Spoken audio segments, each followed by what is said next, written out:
think after last night? Can the Cavs make this a series? You know, last year we saw this happen. Yeah. So I believe, of course, you know, the Cavs is a formidable opponent. So, yeah, it could be a series. It could be a series. I still think the Warriors are going to win it, though. How many games? Yeah, how many? I think it's going to go 7. Okay. Well, okay, 7 games. Now, you follow the NBA, but you're a crazy Lakers fan. Yes. And the Lakers have had some tough times in recent years, but they keep drafting high up in the draft. There's no Kobe Bryant in the draft. There's nothing they can do about that. Of all the young guys they've taken, Cube, who do you see that you go, that's the guy that they've taken so far? Well, you know, I think they all have a little development to do, but I like the direction they're going. You know, I like the new kid Ingram. You know, I think he showed a lot of flash at the end of the season. I'm still looking for Randall to you know, be a little more consistent. But I still, you know, he's a walking double-double, so I don't think you can shy away from that. And, you know, it's really about how we draft and then what we do to bring in the pieces we need. Speaking of which, they're picking second in the draft again. Yes. Yeah. And everyone's anticipating that Lonzo Ball will be there and that the Lakers will take him. What do you think of LaVar and Lonzo and the big baller brand? I love what LaVar is doing with his son because, I mean, when you really think about it, you know, we always talk about fathers being involved with their sons, and here goes like father. I am with Marcellus. Bring him on the show. Yeah.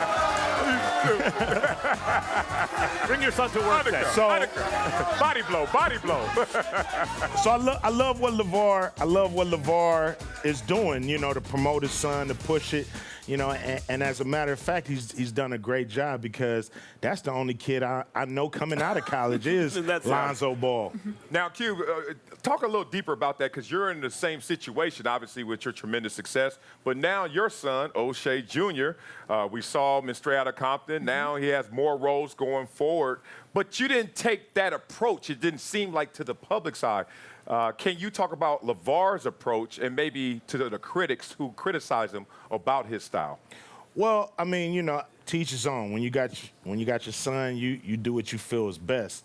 You know, with my son, I felt like it, you know, Straight Outta Compton was the perfect movie for him. You know, whether he was my son or not, I knew he was the right guy for the job. What a great job he did in that. I know it's like, well, he's playing his father. No, that's not. Yeah. He did a great job in that movie. Just a little something. Yeah, I want to switch gears here, though, because when I think of the Raiders, I think of you. Yeah, that's right. I'm the president of the Raider Nation. Right? So well, you keep moving. Where you living right now? Don't matter. What's one word or the word that first came to mind when you heard that they were leaving Oakland? I was sad they wasn't coming to L.A., you know, but yeah. I feel sad for Oakland, straight up. You know, I think the NFL makes so much money. They have enough money to build a stadium here. What are they doing? Why they had these teams uprooting and leaving? And, you know, you got the Chargers in L.A. Y'all want the Chargers? Y'all can have the Chargers. No, we keep the Chargers. Y'all can have the Chargers in L.A. I love the Chargers. They took care of your boy, Q. Yeah, Chargers gave him, what was it, 40? 40. 40. Back in the day. 40. Must Mil. be nice. That's million. Yeah, I see why you biased. Love them. I love them. So you say that the NFL has enough money, but of course, if the taxpayers aren't paying for the stadium, they'll go somewhere where the taxpayers will pay for it, or the rich owner will pay for the stadium. And now they're moving to Vegas, but they're like, but we're going to stay here for 4 more years. It's kind of like someone's leaving their wife for some woman in Vegas and saying, but honey, I'm going to be living in the house for the next 4 years. Can you keep doing the laundry? How's that going to go? It's like they separated and they still living in the same house. How is that going to work? How are these people expected to show up to these Raiders games and root on the team? And that's an up-and-coming team. Well, you know, they sold out this year for their season tickets. So I think the Raiders owe Oakland a Super Bowl championship before they leave.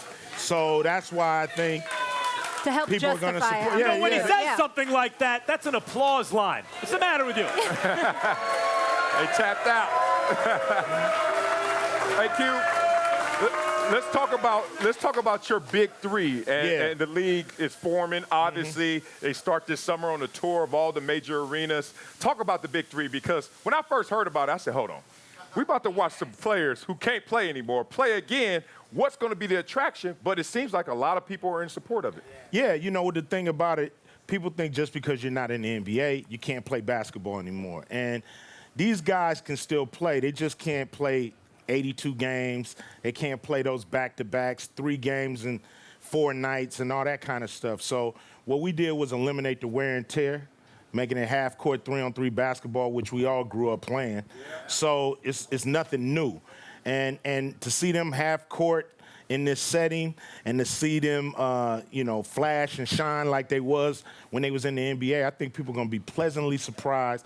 People are going to sit back and say, how did we live without this? Yeah. Do you like basketball or not? Right. You want to watch some basketball or not? And to see these guys go at it, it's a lot of pride. These guys know that they got to bring it. They're not going to embarrass themselves. Some guys saw the combine. When they came to the combine, they saw it was so real that their eyes was big. So now, I think people realize that you got to come hard. The world is watching, and I can't wait till we get to Brooklyn. We're going to be all over the summer. Get your tickets, Ticketmaster, come through and check out the big three. There are crowds around the cage at West 4th Street in New York. Right. This is going to be better basketball. Cube, this isn't the only thing you're working on. Another new movie, Friday remake? Yeah, we're putting together it's called Last Friday. So we're in the preliminary stages of that. Me and DJ Pooh, writing the script. He helped me write the first one, so we putting it together. It's gonna be what everybody expected to be. Yeah. Is that Chris Tucker also? Is that reunion happening? I'm definitely got a word out to Chris, but to me, with or without him, it's still gonna be a funny Mike Epps movie. was great. Mike Epps. He was great in the second one. He was great.